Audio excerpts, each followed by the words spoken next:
আসসালামু আলাইকুম রহমতুল্লাহ বারাকাতুহ।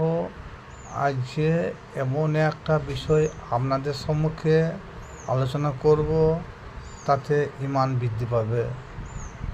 আসুন, সেটা খুবই সংক্ষিপ্ত, 2 মিনিটের একটা ভিডিও।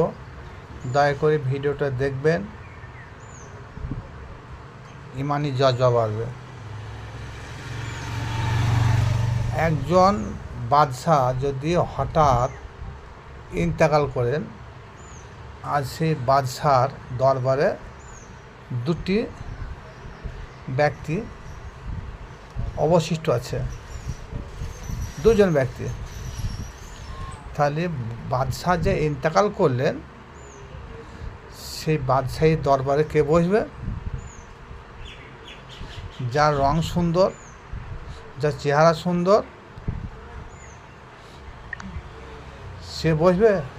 না যে বয়সে বড় সে বসবে? না যার জ্ঞান গরিমা খুব বেশি সে বসবে? এই দুটি কথা, যাদের ঈমান কম আছে, আমল কম আছে, ঈমানের জজবা কম আছে, তারাই বলবে যে বয়সে বড়, যে চেহারায় ভালো, সেই বসবে। আর যারা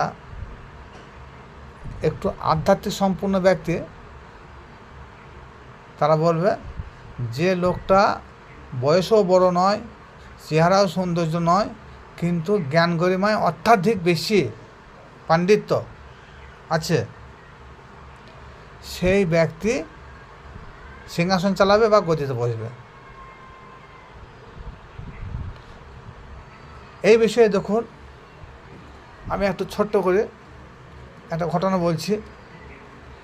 আমাদের বর্তমান সমাজে একটা হাদিস অ্যাভেলেবেল চালু আছে যে হুজুর পাক সাল্লাল্লাহু তাআলা আলাইহি সাল্লামের ওফাতের পর নবতের দরজা যদি খোলা থাকতো, তা উমর রাদিয়াল্লাহু তাআলা আনহু ব্যতীত অন্য কেহ নবী হতে পারত না। কিন্তু নবতের দরজা বন্ধ বলেই উমর, তিনি নবী হতে পারেন নাই। কিন্তু এই বিষয় নিয়ে ধৈর্য ধরে 1 মিনিট শুনুন। দুইজন মহিলা আগে পিছে করে